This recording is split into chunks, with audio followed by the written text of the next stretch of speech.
Welcome everyone. It is Monday night. It is 8 p.m. 8 p.m.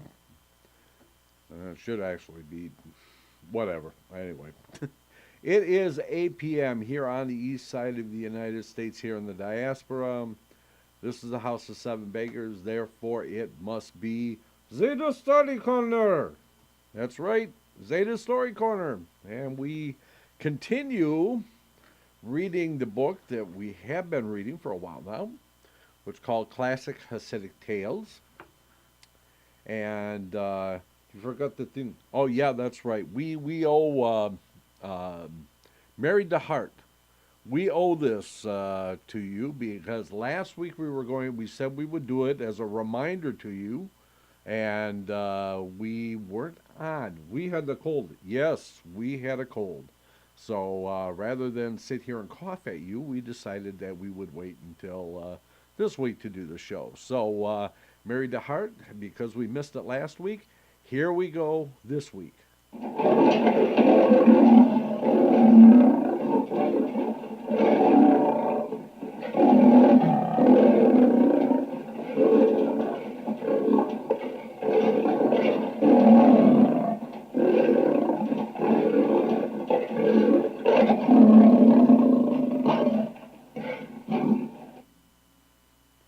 Sounds like you got a frog in your throat.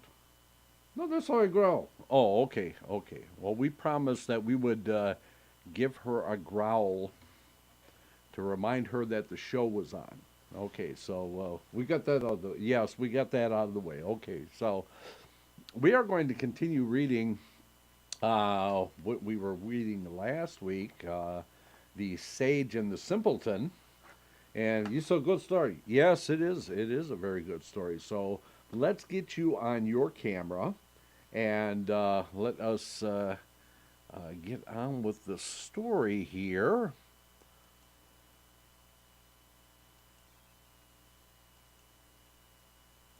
Oh, there I am. I am on the camera now. Okay, we are good. Okay, so last week or actually 2 weeks ago, we were reading the story, The Sage and the Simpleton. Now, if you remember, this is the two boys that grew up together, and then the one, he become a shoemaker. He is a simple man. And the other one, he come and he travel all around the world, and he learns all kinds of trades, and he kind of gets bored with it. So he moves back, and he was going to get married, but he couldn't find a woman that he actually thought that was smart enough for him. And then he settled down in the land, and things happened, and then all of a sudden the simpleton becomes the governor, and the wise man, for some reason, he becomes convinced there is no king. So that is where we left off the last time. So we will pick it up here. As a matter of fact, we will go back maybe a couple of paragraphs just to get everybody caught up and remind them. Okay.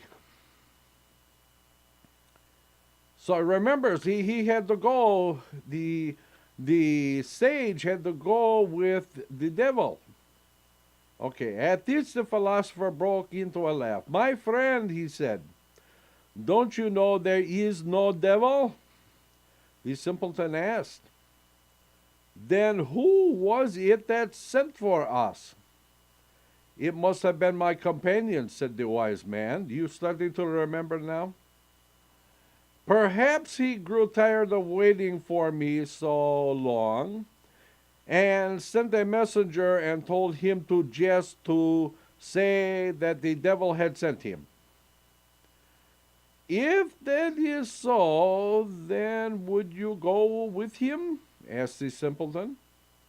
Why not? Said the philosopher, laughing.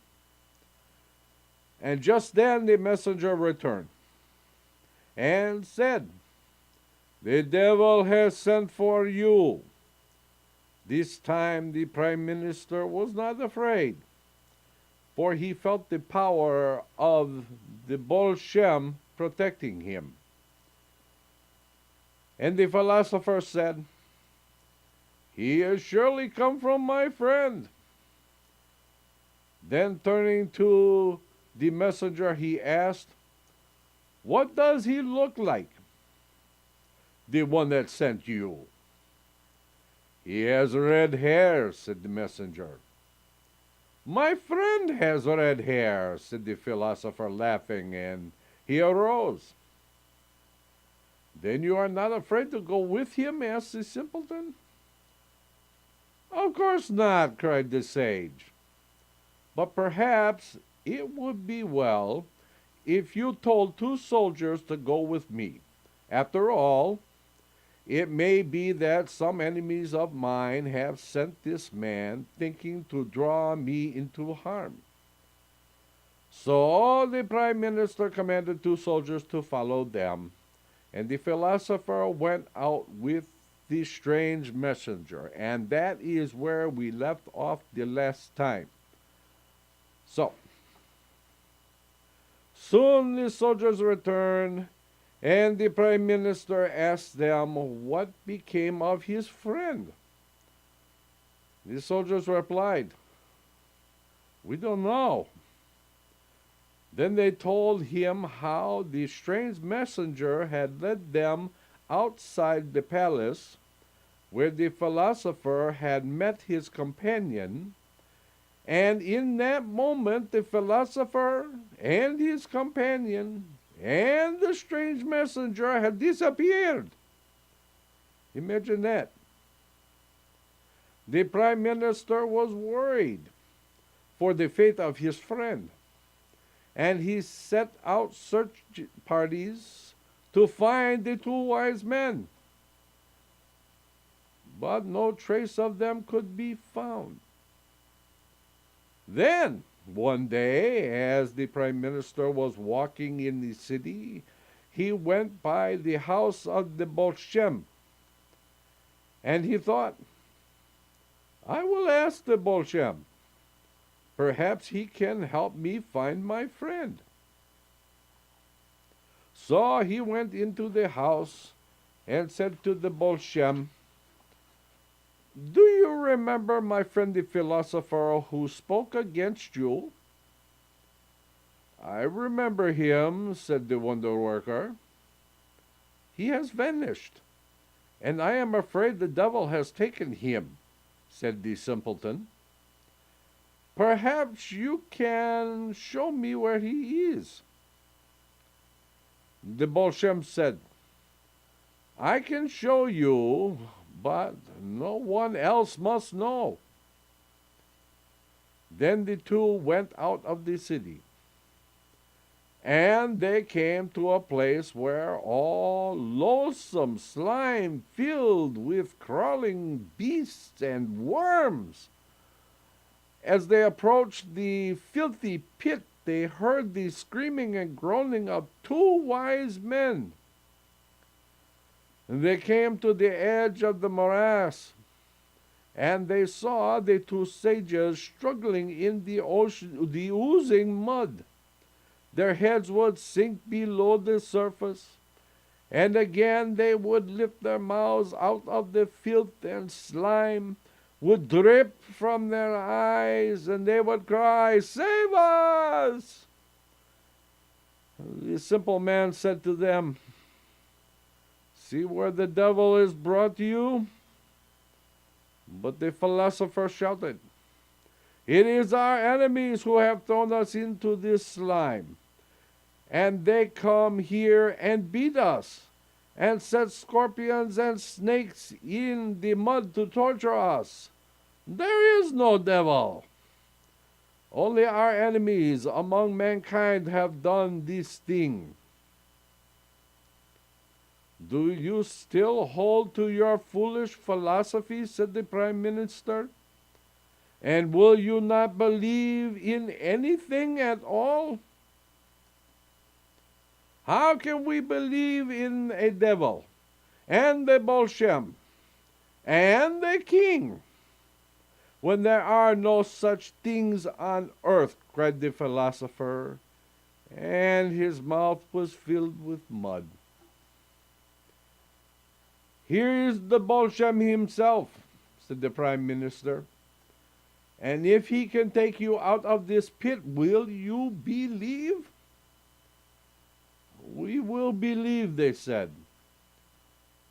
Then the Baal Shem uttered the name that is the secret of secrets, and no one heard.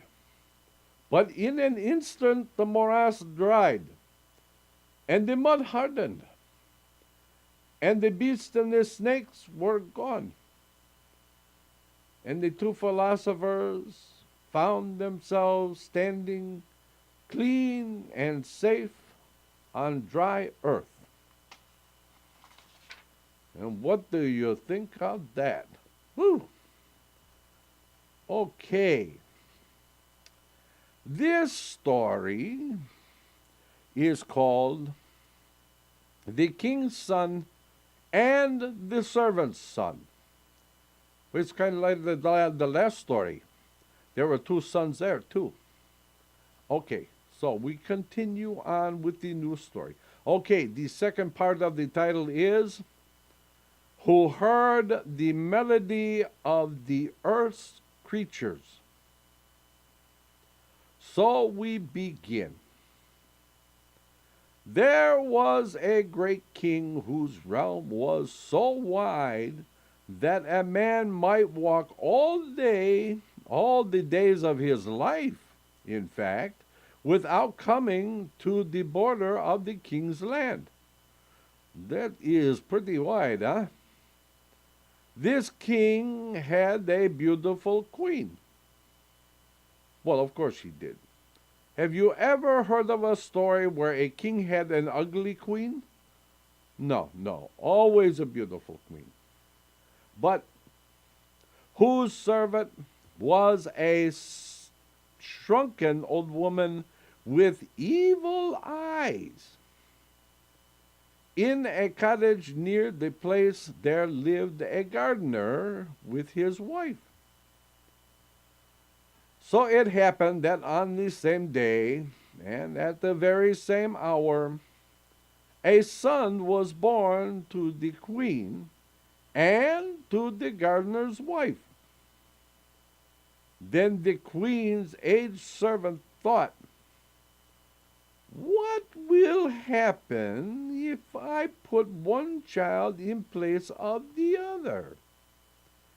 Is there anything within them that causes one child to be kingly and makes a peasant of the other? So she took the queen's baby, wrapped him in rough spun sacking, and placed him in the bed of the gardener's wife. Then she took the peasant's son and swaddled him in the silken coverlets of the royal nursery and placed him in the queen's bed. The children grew, and only the old servant knew that they had been interchanged. But the boy in the palace felt himself drawn to the soil, and often ran out to play in the garden. There he would help the gardener dig the earth and plant the seeds. He became friends with the child who was thought to be the gardener's son. He took him into the palace to sit with him through his lessons. Thus both boys studied together. How nice. And the boys from the gardener's cottage was quick to learn languages and the laws of governing a state. Meanwhile, the old servant who had put one child in place of the other felt her death coming near. And the secret of the thing she had done troubled her so that she could not keep it within her. There will be no room for so great a secret in my grave, she thought. She wanted to tell her secret, but she did not know to whom to tell it. Then, one day, as she sat in her lonely hut, she told the secret to the four walls. The walls told it to the wind, and the wind passed a man walking on the road. The man heard the secret and told to his friends. His friend had a friend, and each friend had another friend, so that soon the secret whispered from one man to another in the taverns, over drinking cups, in bed, in the fields and woods, became known to all the people of the kingdom. Only the king and queen and the gardener and his wife knew nothing of the secret. 4. If the king had known, what might have he done? He could not trust in the truth of a thing that was whispered. Therefore, he could not return each child to his place, for he might never be sure which of them was truly his son. But one day, a soldier in the palace became drunk and talked with the prince and said to him, "You are not really a prince, but the son of the gardener. It is whispered all over the kingdom that the other boy is the true prince. And I tell you, this is a warning, so that if ever there may be an uprising to place him upon the throne, you are warned." The false prince was troubled, but would not believe the tale. Nevertheless, he thought it would be better if the gardener's boy were out of the kingdom. He began to bring troubles upon the gardener, that he might flee the land. In secret, the prince would creep into the garden and destroy the plants, so that the poor man would have to work night and day to earn his bread. And even then, his crops were spoiled, and the king was dissatisfied with him, and his life was miserable. Not long after that, the king died, and the false prince became the ruler of the country. Then he was even more harsh with the gardener, who was fallen into poverty and illness from overwork. The gardener complained to our friend, saying, "I don't know why my work goes against me, and the king has taken a dislike to me, so that nothing I do pleases him."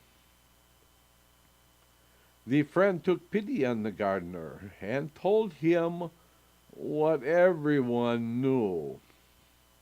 "If you will send your boy out of the country," he said, "the king will look kindly upon you."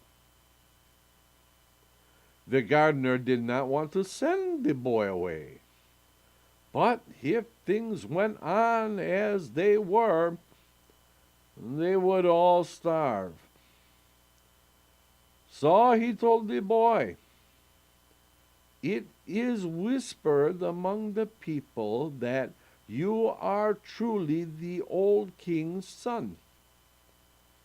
and the present king is my son, and that in childhood you were put one in place of the other.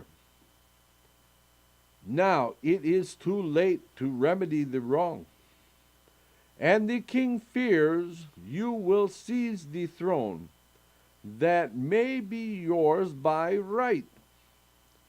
Therefore, you must go out of the country. He gave the boy all the money he could borrow, and the boy went into exile. Oh, what a shame for the poor boy. His heart was bitter, for he thought, I have been driven from the country where I should truly be ruler. But again he thought, perhaps the whole story is an old wives' tale and a falsehood. How might I ever know that I was truly born a king? He was sore and lonely, banished from his country. For if I am indeed the king's son, he thought, I should certainly not have been banished. And if I am not the king's son, then why must I suffer this punishment? In his bitterness and loneliness away from home, he sought for amusement. He went into the wine shops and drank. Well, that's what I go to get my, well, never mind. We won't talk about that. Okay, so he went among the women and was gay.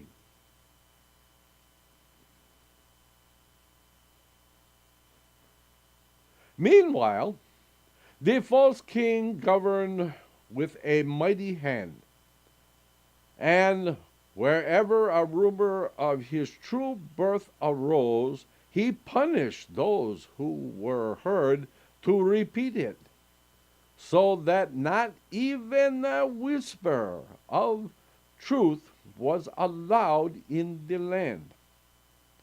Nevertheless, he had dreams. He dreamed that he must give up his kingdom and go away wherever he might be led. Twice he had this same dream. On the third day, he summoned his courtiers to go on a hunt with him. They rode into the woods and came to a beautiful place where the sun shone among the trees and upon a pool of water. Let us rest here for a while, said the king. He dismounted from his horse and lay down to sleep beneath a tree. Now, he did not know whether he was awake or asleep, but he felt his mind troubled. And it was as if the boy who had been his playmate in the garden and in the schoolroom stood by his side and talked with him. It was an unjust thing to banish me, the boy said. And the king thought to himself, surely it was unjust, for if he is the king's true son, the kingdom is his by right. And if he is the gardener's son, why should he be punished? The false king was deeply troubled, and his thoughts. He dreamed again, and he opened his eyes and saw the sky through the leaves and the trees. I will not hunt today, he said. And he called the courtiers and cried to them, Turn home! I will not hunt. The courtiers saw that the king was troubled and in a dark mood. So they mounted on their horses and turned their heads homeward. The king arose after them, but when he went to mount his steed, he could not find him. Then he saw the horse not far away, nibbling among the trees, and the king went after the horse. The exiled prince had spent all of his money in drink and in easy living. Now, when he was poor and could no longer drink away his sorrow, and the thought came to him, and if I were truly a prince, would I live as I have been living? That night he slept in a field and dreamed. He dreamed that he came to a fair in a neighboring city, and that a man approached him and asked him if he wanted to work. And he knew that no matter how lowly the toil, he must do it. When he awoke, the true prince remembered this dream, though often dreams go out of mind pretty quickly, actually. Yet he thought, how should I, who am born a prince, become a low servant to the first man who asked my hire? And instead he begged money and bought drink. But at night he dreamed again, and saw the fair, and heard the voice saying, Whatever work is offered you, you must do.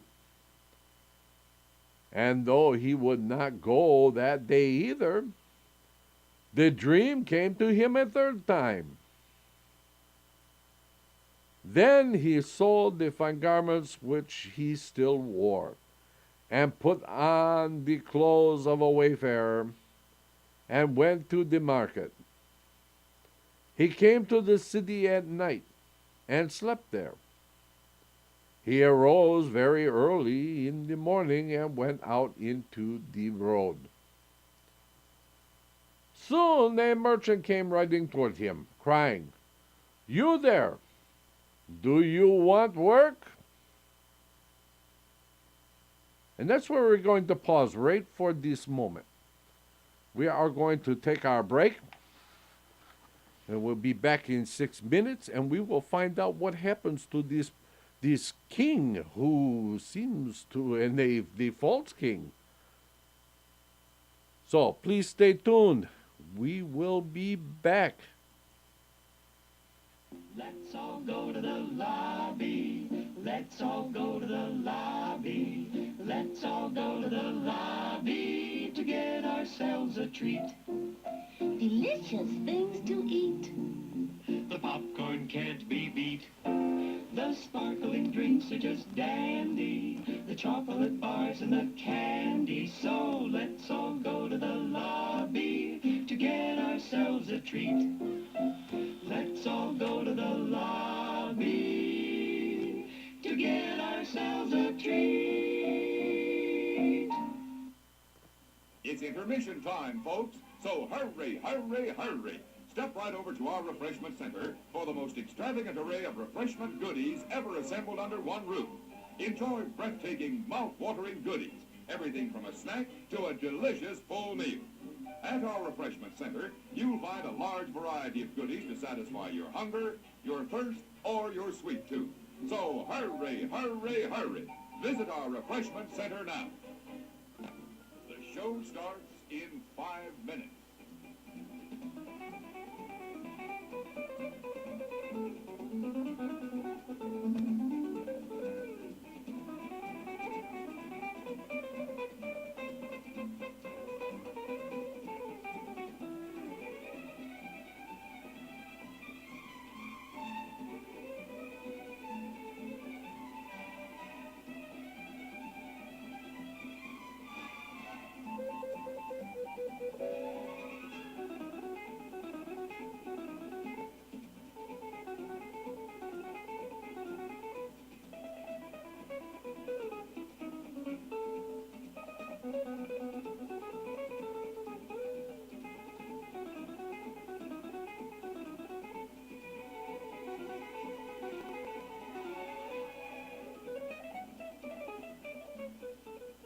The show starts in 4 minutes.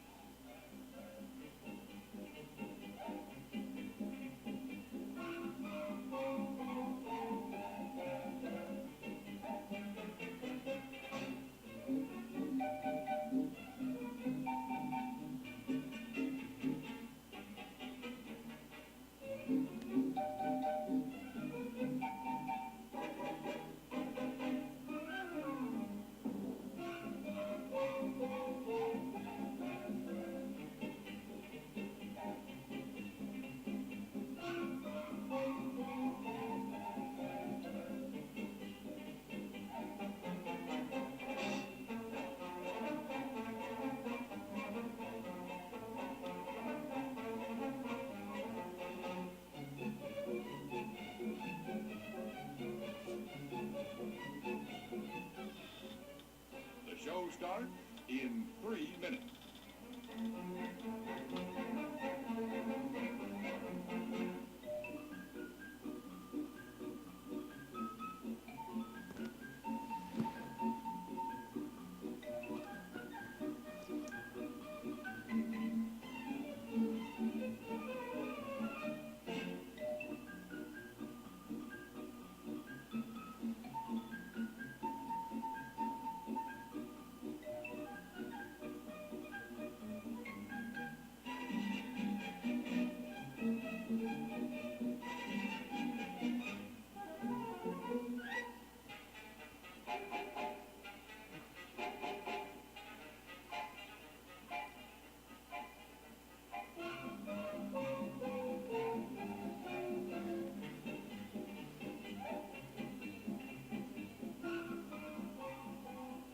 The show starts in 2 minutes.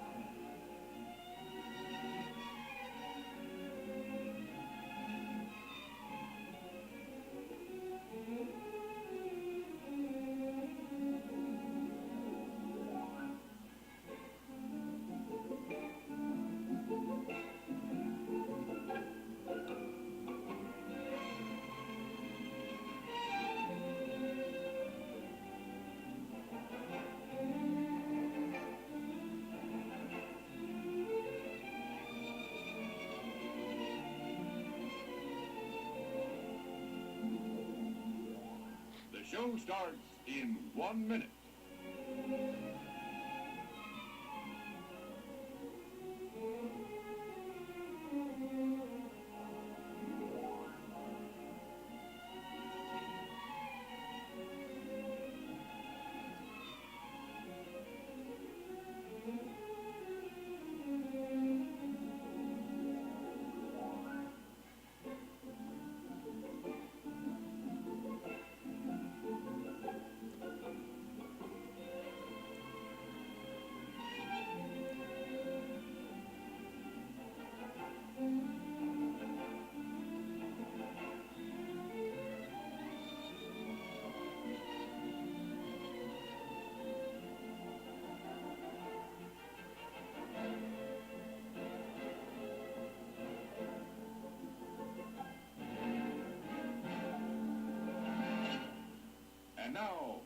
on with the show.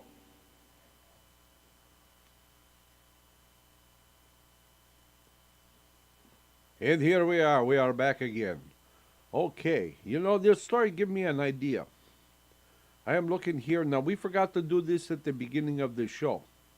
So we have Shlomo, and we have Guy, and we have Miles, and we have Colleen, and we have Crystal, and we have Kelsey Lynn, and we have a few watching in the background.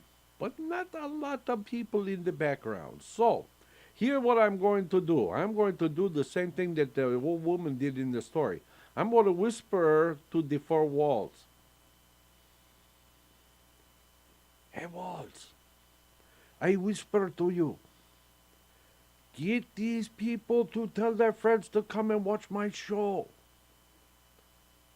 Okay, now you tell the wind, and then the wind will tell somebody, and he will tell his friends, and their friends will tell their friends, and pretty soon we will have a big bunch of people in this show. Okay, so now that is over. Let us get on with this story, okay? Okay, so we leave off. He has come and he's finally gone to the fair, and he meets a man who comes to him on the road. Okay. The prince knew he must answer yes and do whatever the man asked him of him. So he answered, "Yes. What kind of work have you?" "I need a herdsman," said the man. "Come with me." The prince was sorry that he must go, for he was delicately made, and he was frightened of such the rough manners and the angry voice of his master. He asked, "Must I drive the herds myself?" "I have other drivers waiting," the merchant told him. And they went to a courtyard where a number of servants waited. Then the merchant gave the prince a herd of cattle to watch, and all the herdsmen with their flocks started on the highway that led out of the city, while the prince drove his cattle along with the others. The merchant rode on his horse, carrying a heavy stick in his hand. He rode up and down from one herd to another, shouting at the men and at the beasts with great cruelty, and sometimes knocking at them with his stick. Often he rode up to the prince, urging him roughly onward, and the prince shrank with fear, for his skin was delicate, and he thought that if the merchant struck him with a heavy stick, he would surely bleed.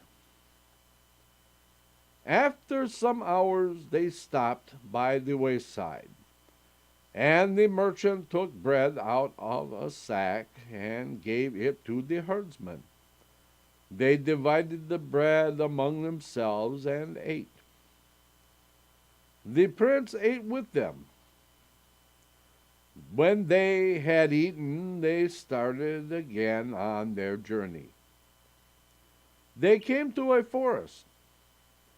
As they were passing through the forest, two of the prince's cattle turned away from the herd and ran among the trees. My, how rude of the cattle to do that to him, huh?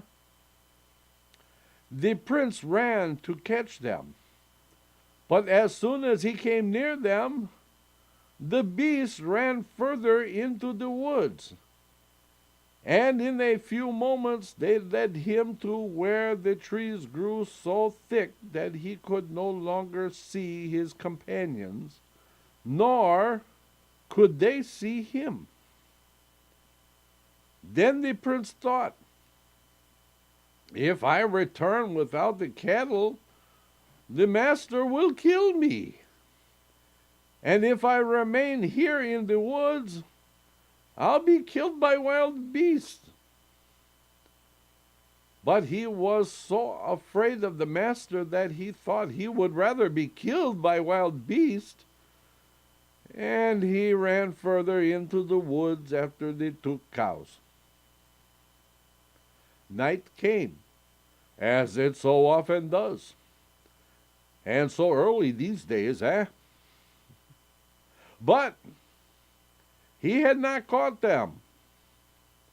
He heard the cries of the forest creatures, and when he thought that he must pass the night alone in that wild place, he felt himself frozen with fear. At last, he climbed up into a tree and lay among the branches and slept. At dawn, he was awakened by the howling of wild beasts. Then he heard the sound like soft laughter. He looked down from the branches, and he saw the 2 cows standing quietly underneath his tree. The prince climbed down, but as soon as he came near the cows, what do you think happened? Yep, they began to run again, and he went after them. The cattle found grass and stopped to nibble the grass, and he crept close. But the instant he was near enough to seize them, they ran again. I think I would have given up at that point. So, he followed after them all day, farther into the heart of the forest, until, that must have been a big forest, I'll tell you that, until there was no paths anywhere, but only the tangled way of a great wilderness inhabited by beasts that had no fear of men. The prince was more frightened than before. But when he came, he saw a great tree standing alone near a pool of water. He climbed into the tree and slept. As he reached the wide branches, he was startled, for he saw another man stirring in the tree, and thought. And though the prince was startled, he was glad, for now he would not be so lonesome in the forest. The prince spoke to the man. "Who are you?" "A man," he answered, and asked, "Who are you?" The prince answered, "A man." The man said, "Where do you come from?" "2 cows escaped from my herd," the prince answered, "and I followed them into the forest, but could not catch them." Then he said, "Where do you come from?" "My horse ran away," the man said, "and I followed him, but I could not catch him." Then they swore to remain together in the forest, and to be friends even when they came out of the forest. And they went to sleep. Toward the dawn, they were awakened by a great laughter. It was not like human laughter, but it was like the sound the prince had heard softly the night before. This time it was so loud that it seemed as though all the leaves in the forest and all the branches shook with laughter. while all the wild beasts howled with strange glee. The very branches in which they slept rocked upon the sound, and the prince, awakening, cried out, "What is that laughter?" "Don't be afraid," said his companion. "This is not the first night I have passed in this place. With every coming of the dawn, this laughter comes."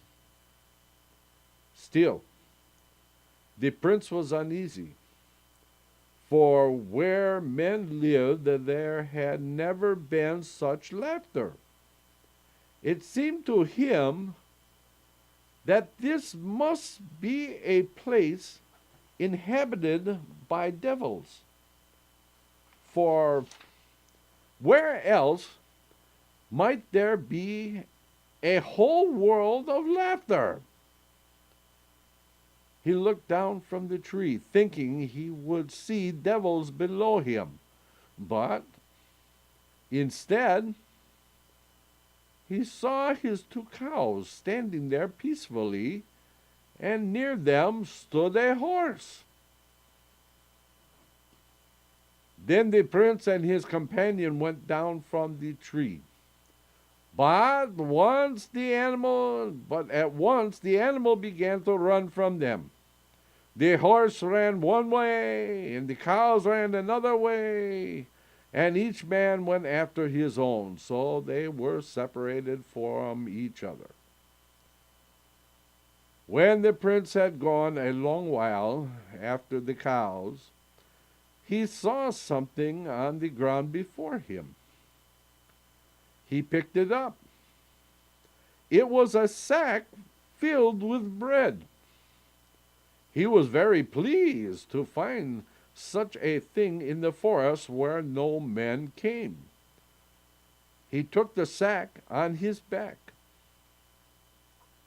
After a time, he came quite close to the cattle, but before he could seize them,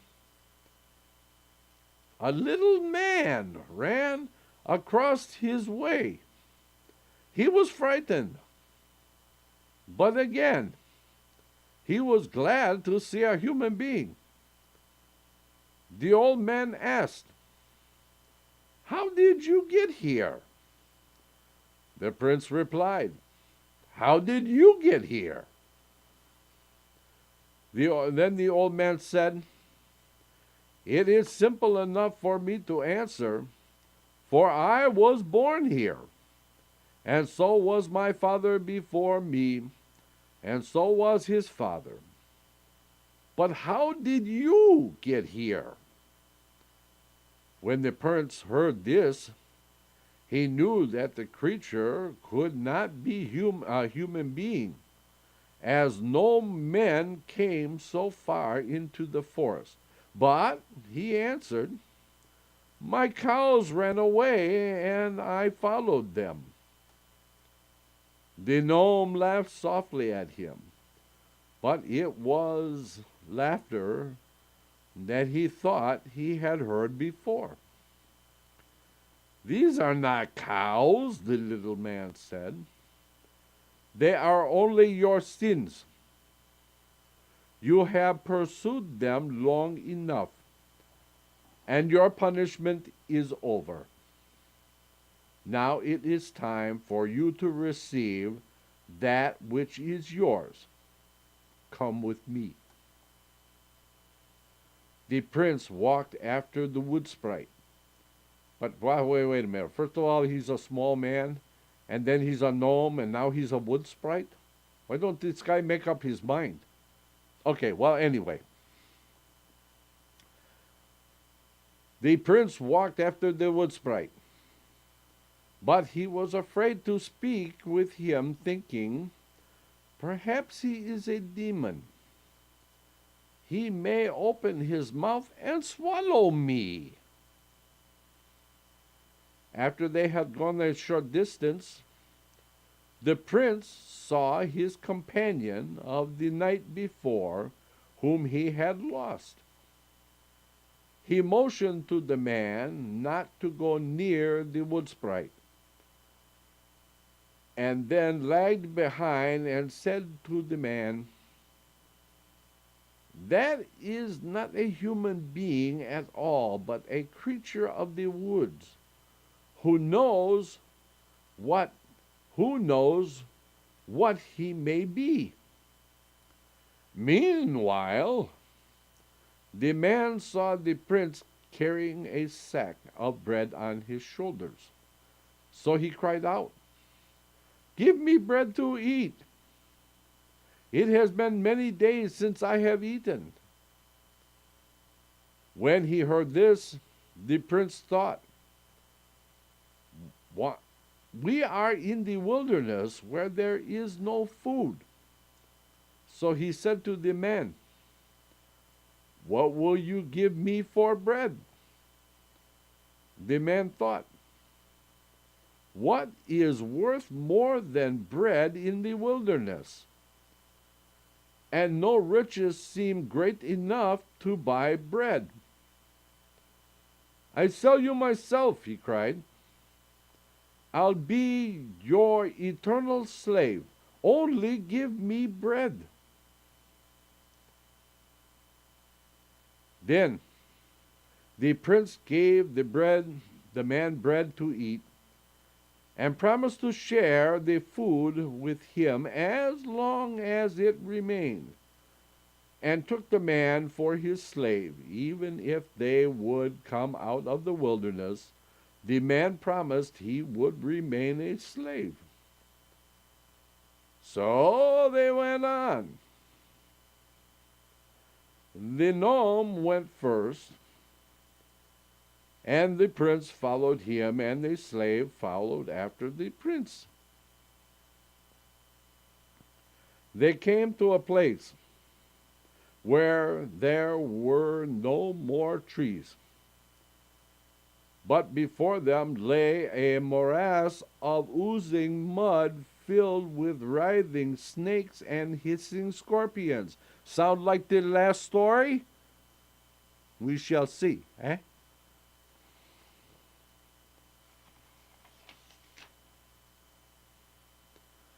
The prince cried, "How will we pass over this place?" The little creature smiled on him and said, "If you cannot even pass over this place, how will you get into my house?" And he showed them his house that hung high in the air.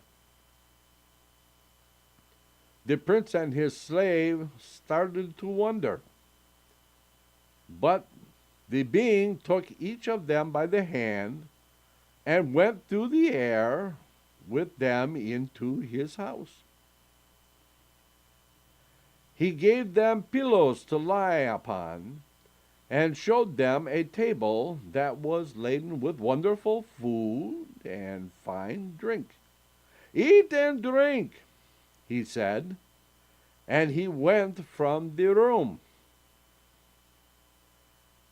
Then the slave had to serve his master with food, and he was sorry and angry for having sold himself for bread only an hour before, when now he had plenty. He grumbled and he sighed, saying, "Oh, that a person such as I should become a lowly slave." The prince said to him, "What were you before that slavehood is so far beneath you?"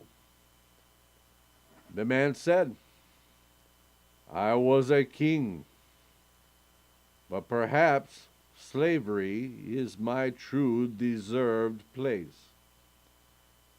"Why do you say that?" asked the prince. Then the man who was really the gardener's son, who had in childhood been changed for a prince, told the true prince how there had been rumors in his kingdom that his throne belonged to another, and how he had sent that other into exile. Then I had dreams, the man said. In my dream it seemed to me that the exiled one was truly king, and that I should give up my kingdom and go out and go wherever I was led. At first I did not heed the dreams, but one day I went into the forest to hunt, and I dreamed again. And when I awoke, I followed my horse into the woods, and so I became your slave. The prince listened and knew who it was that spoke, but himself remained silent. At night, the little old man came to them and showed them their beds, and they went to sleep. But toward the dawn, they were once more awoken by strange laughter. This time it was louder than even before. The branches of the trees were broken by the gales of laughter, and the house rocked as upon the waves of laughter. The slave said to the true prince, "Perhaps if you will ask the little man, he will tell you what sort of laughter that is." When the wood sprite came to them, the prince said, "What is the cause of the laughter that comes at dawn?" And that is where we are going to stop for tonight. Another cliffhanger. You know how much I love the cliffhangers, eh? Okay.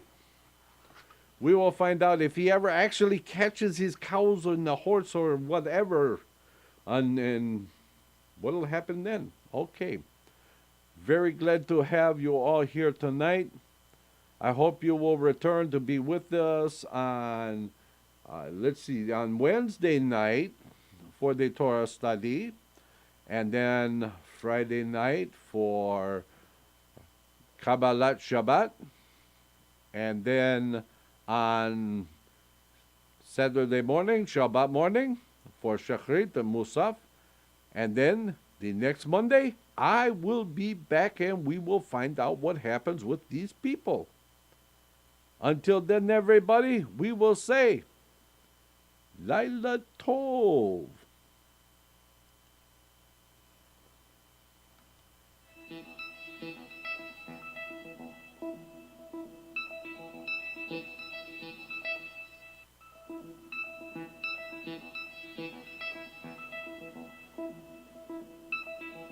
Thank you.